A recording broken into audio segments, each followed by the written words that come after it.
welcome to another episode of Gas It Out.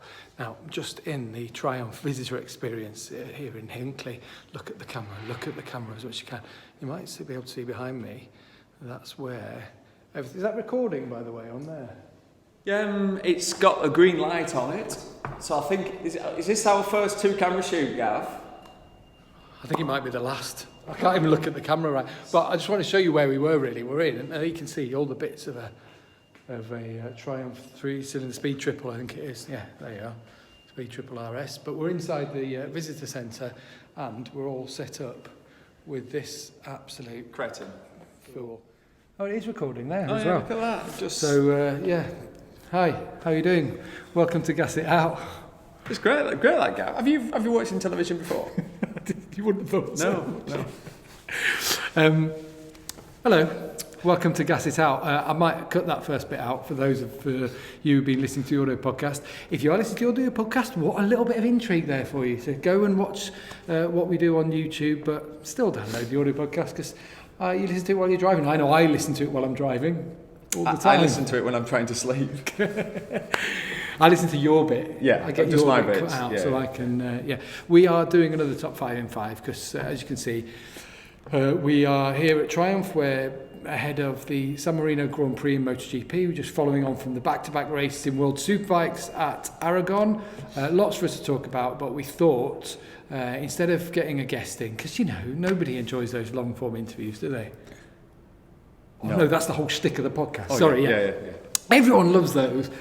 But it's trying to get someone to do it at Friday lunchtime here is just almost impossible. So anyway, we are going to give you another top 5 in 5. We have got the top 5 subjects in motorcycle racing around the world at the moment. We're going to give 5 minutes on each. Bit of chance for any other business. As always, we'd love your comments. We want your debates. Any questions you've got for us, remember at Neil Hodgson 100 on Twitter. At Gavin Emmett is my Twitter handle. We love to hear from you. And don't forget, you can go to the Gas It Out website. It's gasitout.podbean.com. That's where you find all the back catalogue of podcasts. It's on Facebook and we're on YouTube as well. Right, let's crack on with our top 5 in 5. Have we not got a winner? From I meant to say, from the last one. So we are in Triumph and they gave us a bit of Moto2 gear. And we asked you all to retweet the last episode with #Hopper, and loads of you did. I thought I was so confused by it. It worked. But it did work, and I saw all of you retweeting, and it's great. And we got great feedback from all of you about the Hopper one. So thank you. And thanks to John again, because he was brilliant, wasn't he? It was a good one. And I swear, what we did, we just went through Twitter, so you can actually see of everyone who had gone through, right? And we went, and I went, and we were scrolling through all the different ones, and I said, stop. Yeah. And we landed on one, and our winner, which has just gone off the screen because it was at Neil Cuth 66. So Neil Cuth 66, he retweeted the last episode. So Neil, get in touch with me on Twitter, and we will get some gear sent out to you. Yeah. That's quite cool. So cheers for that. Cheers everyone else who took part. We're going to do the same We'll do another again. one. We'll do another one. Do another one after this one. Yeah, we've still got more gear. Yeah. Triumph gear. All right. Okay. Well, what we're going to do? Top 5 in 5. Yeah. Top 5 in 5. Retweet with this episode on Twitter or on Facebook as well. I saw some people did it on Facebook too. We will take you into consideration. Don't you worry about it. And we've got some more Triumph gear that we'll throw out to you. Let's speak to the people at Triumph today. I'll just nick something. We are working in the gift shop. You can't nick something from in We here. are working it's in all the gift bolted shop. down. It's funny. It's so tempting not to steal something, but there's so much cool Triumph gear around us all the time. You're like, oh my god, that's a cool T-shirt. They've just got it right, haven't they? Whoever's designed it. It is spot on. Cool. It's right. We need some Gas It Out ones. Just replace Triumph with the logos. Yeah. Same font and everything. Yeah, can we just absolutely rip off all their branding and stuff like that? Yeah, we should do. Definitely. Right, our top 5 in 5. Right, go on. So many things to talk about at the moment in the world of motorcycle. There's so much racing going on, isn't there, every weekend, obviously. One of the things is 9 races in 11 weeks, but we'll get to that in a second in MotoGP. But yeah, BSB going on at the moment, so much to talk about there. World Superbikes having back-to-back races. So many things going on in the world of MotoGP. And then actually, that is our first 5 from the top 5. And amazingly, it is our number 5. But it's the big unknown about MotoGP. We've had 4 different winners in 5 races. The top 7 are covered by 25 points. The question of the top 5 is Who on earth is going to win MotoGP Championship? I'll start the clock. Right. Who's going to win? Well, it's wide open, obviously. That's stating the obvious. So there's 25 points covering the top 7, like you just said. 26 covering the top 8, and I think it's 28 covering the top 9, down to Taka Nakagami. Right. So, who? Let's go through the favourites quickly. Quartararo. Leading the championship by 3 points from Dovi. Dovi, Vignales. You'd say they're your 3 favourites. Right. You'd have to say, probably one of those 3 are going to win. Right, okay. But in 4th in the championship, then you have Brad Binder on the KTM. Yeah. I'm thinking that Yamaha have got their engine issues. They're already on 4 for Quartararo. Maverick's on 5. He's had to go back to his original engines that blew up at the first round. That looks like they're dialing down the power. Ducati have the tyre issues. Don't know how that's going to evolve. Honda have no Marc Marquez. Suzuki have had their injury issues and a bit behind. Still think Suzuki's a good shout. Yeah. But KTM have the most sorted bike and have 7 engines. Yeah. But you can't say, you know, sitting here, are we going to say KTM is going to win this championship? No, I think none of us believe that is possible. Well, we believe it's possible. But you wouldn't bet on it. Yeah. So I'm going to have to rule the KTM boys out. Suzuki's, let's quickly look at Suzuki's wins and Mir. Mir was stunning at the last race, should have won it. And actually, his 3 results this year have all been top 5s. Yeah.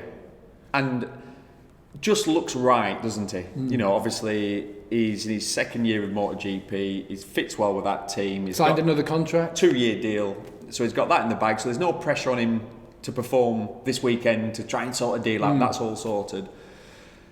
I'd have to push him up into those. So that we've got the 3 favourites we've mentioned. I'm going to put Mir in there. Who are you taking out? No one. All right, okay, No. so you're making 4 now. So there's 4 now. Right. Rins, I'm not counting. Right. Rins is not. I'm not putting him. You couldn't go on a charge? I No. mean, he should have won in the first one in Austria. No. And Why the is reason that? why is because the psychology of racing. I talk about it all the time. All of a sudden now, Mir is the man at Suzuki. Right, okay. And I feel like that is going to affect Rins. He's just being pushed out ever so slightly.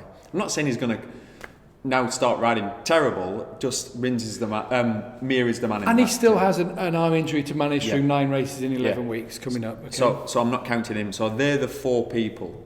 So who out of those 4 are going to win? Well, Dovi, I'm going to say he's going to retire at the end of the year, I think. Right?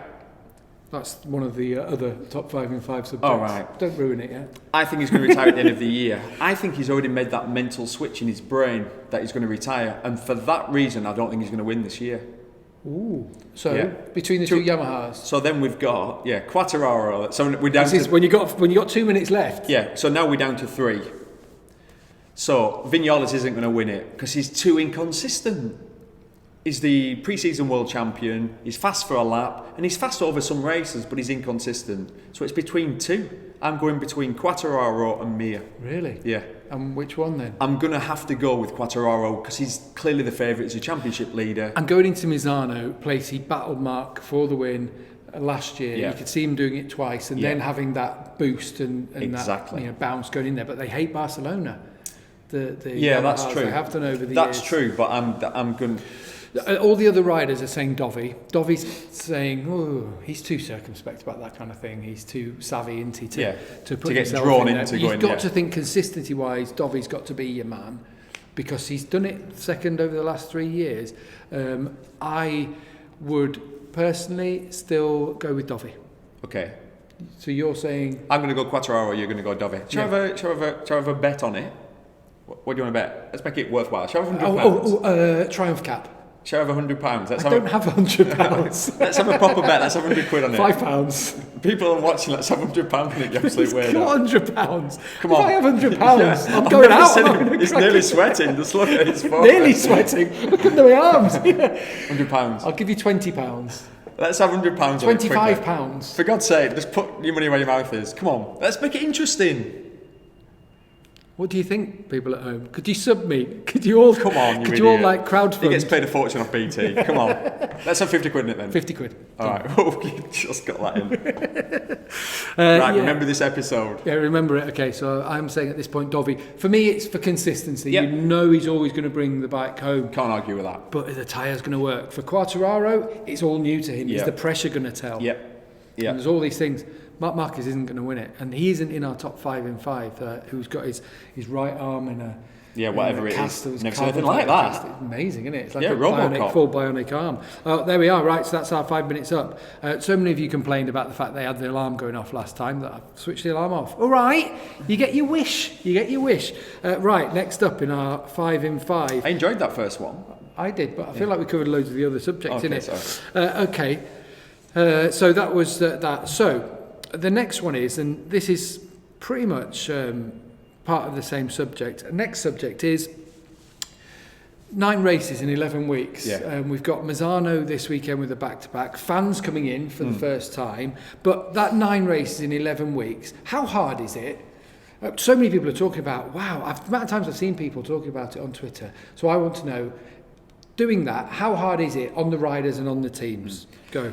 Well, first of all, it's hard on the riders. Okay, you can't pick up an injury. Swanning around in your motorhome, like being flown hang on, pillar to post. Hang on. Right, so it's all in Europe, so it's not, you're not having time change difference that you would normally experience. So that side of it's easier, but it's going to be difficult on the riders. The main reason being is you can't afford to pick up an injury because of, like you said, 9 races in 11 weekends. So that's number one.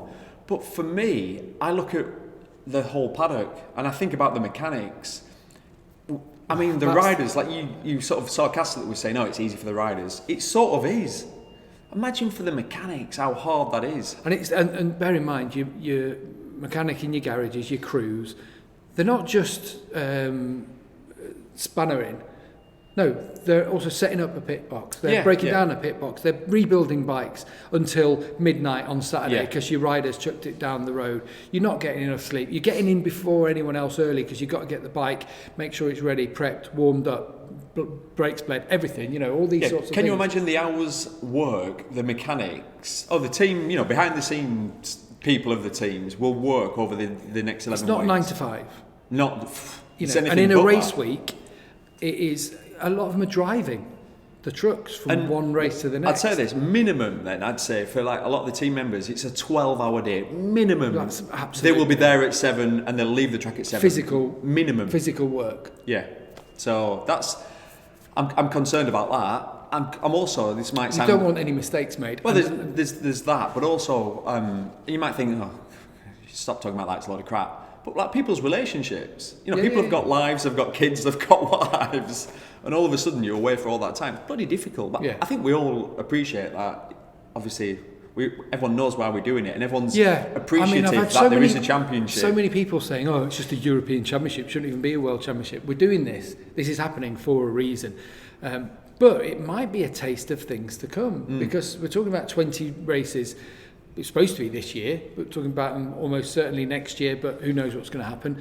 In 2022, we're talking about 21, maybe 22. We've still got 2.5 minutes left. What is the story on next year's calendar? No, I have no idea, and I don't think anybody knows. I've been trying so hard to get the information. I think, so the only thing that I understood about the 2021 calendar from people that I've spoken to is they're going to try and maybe top load it with European races. Makes sense. Because they know they can control things. Do it, but what they have shown, and I will give Dorna credit, I think we all have to. We've got racing this year, and it's been controlled well. Very well. In terms of managing people coming in and out of the paddock. That is another one of our subjects here for the top 5. So we might get into the coronavirus thing a bit later on. But they've done a really good job. But they actually showed that they can run a championship and run it safely. Relatively, compared to absolutely. If you look at what's going on outside the racetracks in terms of spikes and waves, whatever you want to, whether you believe in what it does or whatever, inside the paddock, generally people have stayed healthy, and if they haven't been healthy, they've not been allowed in. So that's got to be positive. So then next year they can take that to Australia, or they can take that to wherever and say, look, this is how we can do things, and that can give them confidence. That can give them confidence, can't it? Yeah. To go, fair enough. Qatar, can we come to you? We can, and I think Qatar might happen actually at the start of the year in the same way. I thought Qatar could start. It's quite a hermetically sealed place anyway. And there's not a lot of fans that they have to keep out. That's true. I never thought that as well. Thailand was going to be the second one anyway, so that I could see find that harder because of how popular it is and how chaotic it would be. Personally, I do find that, and also there's a lot to be said around the the tracks themselves, how they're able to cope with it, how they're able to deal with that. But that's all I know about the calendar in the future. Right. But 9 races in 11 weeks possibly is something they'll have to get used to in the future. Yeah, because they could even, I'd thought this, they could delay the start of the season if there's still a bit of uncertainty and start, let's say, in April, at the end of April. I've got a feeling they will go early. Right. I've got a feeling they won't want to do too much testing and will want to start early just in case. Just in case, yeah. And try and top load it and get some Jerez. Yeah. Jerez has happened in the end of March, beginning of April before, and it can. Cause it actually could happen in February if they needed it to. Because they're testing there. So I mean, it is still chilly, as we all know there, but it's better than... You wouldn't go to Silverstone or Finland in February at all, would you? That sort of thing. It's a tough, tall order for everyone in the paddock. We do feel for everyone who's in the paddock who's got all that hard work ahead of them. We are not travelling, we're here commentating, and so it's not something that we're going to worry about. No, we're very lucky. Else. That's 5 minutes. That's 5 minutes. That's all. It's already go up and done. I love Winnie the Pooch. That's Gav's dog. He's got his screensaver on his phone. Look how cute that is, little Winnie the Pooh. She's an absolute little beast. Right, our third, number 3 in the top 5 is the world of superbikes and World Superbikes and back-to-back races in Aragon and BSB. And we'll talk about. I think I might leave BSB to go out, but World Superbikes. I'm really enjoying it. We all expected it at the start of the year, but it's been a bit. We did hope, and it's back in it. It is, and it's been a bit of a seesaw, and that's exactly what you want. I don't care if Johnny Ray's winning. A lot of people will say, but Johnny's winning." I do not care when he's riding like he did. Yeah. As he had to do, he was forced to do in Aragon. Credit to Michael Ruben Rinaldi, credit to Scott Redding, credit to Alvaro Bautista and all these, Chaz Davis as well. Yeah. But Johnny he's being forced to take it to an even another level, isn't it? It's back, in it though. I just genuinely feel like World Superbike's back. I don't know what you feel like at home. It's how I remember World Superbikes, where you're not too sure who's going to win. Yeah. I think, and I do feel sorry for Johnny. Because he's the man who's that made it boring, but it's only because he's been so good. But just look at how hard he was having to ride in Aragon. When you're seeing him pitching the bike into corners and him making all kinds of shapes. Turn 1 at Aragon and turn 12 is a downhill off camber corner. They were one of the races, I think it was the last race. He was going into there and the front was doing this. Turn 12 is a ridiculous corner anyway, because you're coming through 10 and 11 and it's all on angle, accelerating all the way through, and then you're stopping for quite a bus stop section, the way that in behind the wall there. But there's some of the shapes he was getting into. And because obviously I manage Alex Lowe's, I know a lot about that Kawasaki, so I know what's going on behind the scenes, and I'm not giving away any secret information. What I mean is, it's not easy to ride. No. Alex has got a lot of experience. He rode for Suzuki, Yamaha in World Superbikes. He finished 3rd in the world last year. He knows what he's doing. And he says, I look at Johnny's data, and he said, some of the things he does, Alex is still trying to do it. Emulate them, Yeah, but it's not easy. It's not easy. And things that Johnny does, Alex doesn't know how he gets away with it. The amount of brake pressure he can have with the bike on angle without using loads of rear brake, which you would normally think to help, take weight off the front. I think it's fair to say we're all a little bit, or I am, I'll say it, in awe of Johnny Ray. We talked about this, didn't we, about an hour ago. I genuinely believe now, if we look at the best riders in the world, of course Johnny's World Superbike champion, you go, well, of course he's up there, but I don't think Johnny's ever been as high as he is now. If I look at the best riders in the world, who are your top 3? Well, Marquez is number 1, and a clear number 1 to most people in the industry. Even with his injury, we all hope he comes back, relatively fit. Of course we do. Who's number 2? It's a good question. Who's number 2? Well, I'm going to say Johnny Ray's in that fight for number 2. I'm never going to be able to prove it or otherwise. But I'm convinced of it. I'm convinced of what he does. And I've got a bit of time. To ride on the absolute limit and not make mistakes, which Johnny doesn't, or very rarely does. He crashed it in race 1 at the start of the year in Phillip Island, having been punted off the track. And he was trying to do one of those heroic rides. Mark Marquez. And Johnny was sort of taking the piss. And actually it bit him. He went down. Fair enough. But apart from that, think of the number of times you've watched Johnny battle for the lead in the championship or in any of the races and he crashes. He just doesn't. And he's really good in tricky conditions. He's good under maximum pressure. He's good for a lap. He's good at starts. He's incredibly aggressive.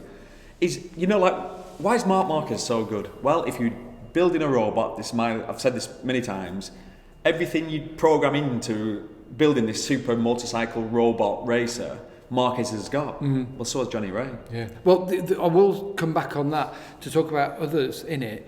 He's being pushed. People are forcing him to move to that next level. The Ducati is a better motorcycle. Clear. They are the facts. And like it or not, the Ducati is the best superbike at the moment, and Johnny Ray is the best rider. Because the bike's better at the moment than the Kawasaki, it's meaning Johnny has to ride over his limit. Yeah. And it's a beautiful to watch, isn't it? Quick word though on Rinaldi. Yeah. Impressed by him. Okay, a circuit where we know the Ducati does work. No, but bloody impressive. Yeah, especially when you to beat Scott Redding, with Scott's experience, he's a relatively young Italian that we don't know that much about.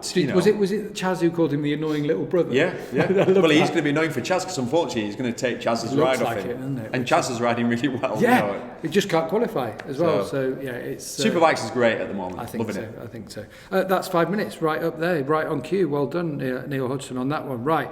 Number 2 in this one is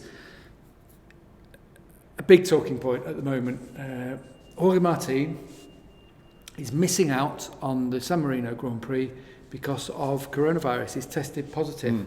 So I'm going to start on that. It is the biggest talking point, bar one, at this moment in time, which you might be able to guess. It is disastrous for Jorge, isn't it? Absolutely disastrous. It might not be terminal in terms of his championship. The way that championship is so up and down at the moment. I mean, his first race, he was up there at the front and dropped back out of the points. And he's been able to come right back. He's within touching distance of the leader in Luca Marini. Luca Marini was 7th in the last race. He's finished 3/10 ahead of Jake Dixon. Nobody's showing the consistency that we've seen in Moto2 in recent years. But I don't know, it's a big shock, isn't it, to everyone when we talked before about how well everything has been organised and they're doing all this testing. But he hasn't been allowed in the paddock, and it's the right thing that he's not around. He's going to have another test, show he's negative, I think a couple of times before he can come back into the paddock for Misano too. But it does show you how the coronavirus has conditioned this championship in so many ways. One thing I'd thought about this right at the start, obviously it's a weird year, and we're all grateful we've got a championship, but it's a decent championship because it's 15 rounds. Yeah, well, in Moto2, it will be 15 rounds. Because you get Qatar as well. So, because of how tricky it is... in 2002, that was the championship. Yeah, exactly. Yeah, so not that long ago. Not really. So, with the fact that, obviously, coronavirus is here, obviously, it's a pain in the arse. What about having a system where you could drop one round? Because just in case, because you'd be unlucky. Obviously, we know one person in the world has caught it twice. You sort of can't catch it twice. So at least if you've caught it, it gives... And that's the leveler. Because obviously, if you've not caught it, you can drop your worst race. So if you've crashed it in a race... Like, normally, I'm not a fan. A championship is a championship, right? So if it's a 12-round whatever the number is, it's pretty simple. You mean just for this year or into the future? Just for this year. There'll be historians and statisticians coming back at me. I'm looking at you, Dr. Martin Rains, that will say the first World Championships were decided like that. There were only 5 or 6 rounds of the championship, and it'd be choose your best 3. I think Les Graham, the first winner of the championship back in 1949, actually had some poor results that year. Right. Harold Daniel won the first race, and Nello Pagani was in there, but it was the fact that he could pick his first three or four races out of that year, and you picked your best 3 or 4. Yeah. And that was the system for the first 10 years of the championship, probably into Jeff Duke's era pretty much. But do you not think that it just then negates what we were going to experience? Yeah. Because potentially Jorge Martin, who is my favourite for the title. But then again, I'll do the flip side. The rumour is, haven't been able to corroborate, but I have it on very good source, that he went to Ibiza He went out to Ibiza with his girlfriend. His girlfriend isn't well, so we do wish her very well. Jorge's asymptomatic. But he went out to Ibiza. I'm not saying Ibiza's a hotbed or anything like that, but they'll have been out there, they've been going out for dinner, that kind of thing. Instead of, and I'm sure there'll be other riders who have stayed at home. But still, you could go to Tesco's tomorrow. You could. Or don't go to Tesco. Oh, sorry. Too expensive. Go to Lidl. Whatever floats your boat, Gav. So you're there, you're queuing up to get into Lidl. Yeah. Fighting. That's what we're always fighting. Fighting your way into Lidl for a cheap cucumber. Yeah. You know. Why did you go for cucumber? You're an absolute weirdo. I don't know what you buy in Lidl. No, actually, Lidl's all right. They do really cheap wine. Oh, of course, here he is. Cheap wine. £4 something for this lovely French bottle. I don't know. Anyway, yeah, but and you pick up a basket and you've got coronavirus. We know how easy it's bloody easy to pick it up. It is. So, and again, I'm not criticising him for that. You'll do what you're doing, but that's what they should do. I wonder, is it too late now? Because, for example, you've got to go in with the goalposts at a certain. For example, all of a sudden, then the next round, 5 of the MotoGP riders get it. 10 of the MotoGP riders get it. You just don't know. You don't know. I mean, they do all mix in Andorra, and I actually spoke to Colin Spargo about it, and they're all mates and they all hang out. You know, up in Andorra, quite a lot of them. And Jorge's one of the hubs. He's a popular kid. Looks like he's going to move to Ducati next year. The talk is that deal's done. Yeah, Pramac. For him to get on the Pramac bike next year. That's a great decision. It's a great choice. If you can hear the beeps, by the way, in the background, I will point out, not to ruin Jorge Martin's, we're in Triumph Factory. We're in the visitor centre, but the factory is below us. Yeah, underneath where we are, and at the back, just so here. Building bikes. So you can hear them building. They're obviously feverish activity. That's our 5 minutes done on Jorge Martin. But we do wish him well. That is the main thing. Yeah, and well, hope he's back because. Well, the question is, because he's going to have to get a test before next weekend. If it's still obviously there in his system, that's it. He probably won't be. Yeah. Could lose 2 weekends. And if he loses 2 weekends, you don't know, aren't you? Like, you're going to win the championship then. You wouldn't have thought so, would you? But you never know. It's such a funny year. Stop talking about it. 5 minutes is up. Yeah, 5 minutes now on our top talking point that we've seen this week on social media in the world of motorcycle Jordan racing. breaking both her ankles. What about that, eh? Who? What an absolute idiot she is. Who? Jordan. Is this 1997? No, she's still in the news. Really? She broke both In her the ankles. nude? In the nude. No, it's not that. It is not. Was she okay. riding a motorcycle? No, she jumped off a wall. On a motorcycle? No, she was on holiday. She jumped doing off a a wall. trial. Get ready for this. She was doing full Dougie Lampkin. She jumped off a wall, but she didn't look what was on the other side. There was a massive drop. Oh, God. Well, I hope she's And all I'm not right, laughing. yeah. I'm not laughing. You were. Yeah, a little bit. She's not. Right, so no, our top 5 topic, our top 1 topic of 5. Our top topic is Valentino Rossi is retiring. And he's being replaced by Dovi. Yeah. It's a fact. No, it's going to happen. I saw it on social media. You saw it on everywhere. Everyone was saying this rumour came about. Who started it? You'll know who started it. So there's a French journalist, Remy Tissier, and actually where he started. Is that the guy who's a commentator? Yeah. Oh, right. Remy. I like You'll know Remy. Remy. He did Eurosport for many years nice in bloke. MotoGP. He put up something about a legend retiring this weekend, and we think he was talking about Marco Melandri, because Marco said goodbye to Barney Ducati.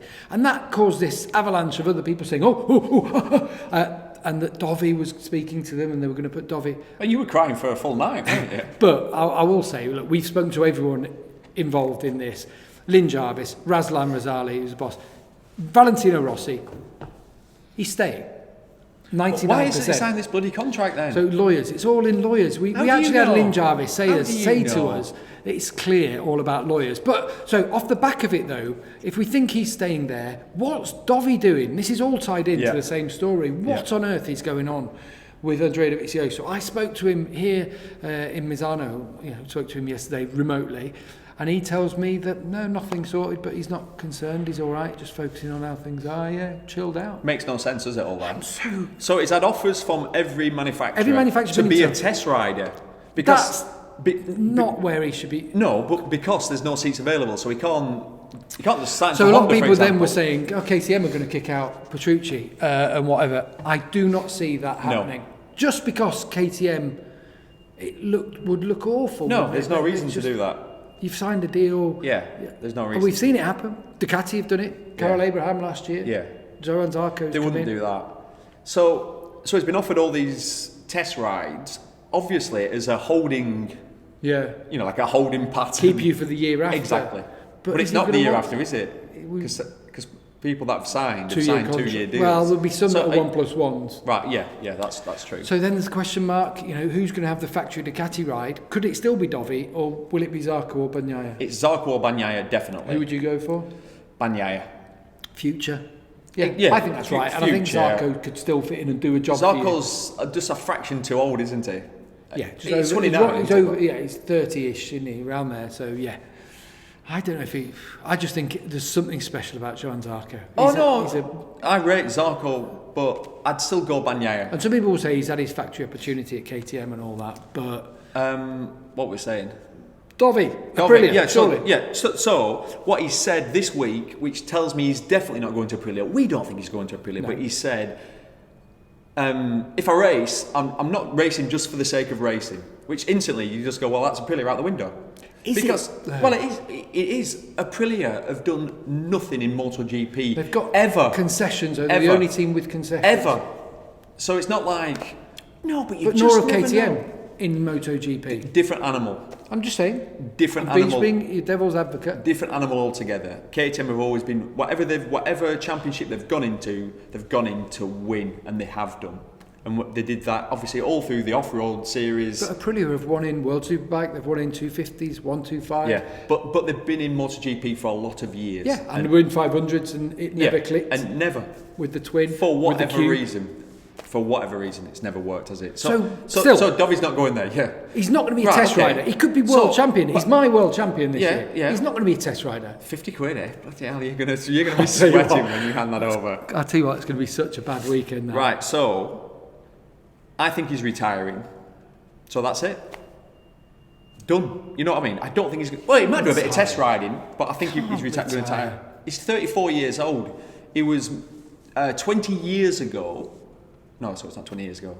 16 years ago, it was the 125cc world champion. He's done... What I like about Dovi is, how long have we got? He's a normal bloke, right? He's like the guy that you live next door to. He'll have a nice life after racing. He lives next door to me. No, but what I mean by that is, he's just a normal bloke who's got kids, got a lovely wife, and he'll just move on to just having a normal life and enjoy himself. And he'll probably do stuff in the industry. He might do some test riding, but he's not like one of these people that he will need to race. I just know it. You know what he's like. Yeah, you've got experience from being a rider and I'm retiring. Being that sort of person who needs to be loved. He doesn't need to be loved. Yeah, true. So he's going to work for Big T Sport. He's going to take my job off me. In fact, I need to get my ride sorted out ASAP. Don't I? Right, that's it. That's our top 5 in 5. Hope you've enjoyed it. We have still got any other business though. Anything else you want to get off your chest? All right, yeah. Bloody love We didn't even get a chance to get on BSB. What is it, 8 winners in 9 races? God, I tell you what. And 2 for Kyle Ride? Where's that come from? On a Suzuki, riding for Stuart Hickins' team.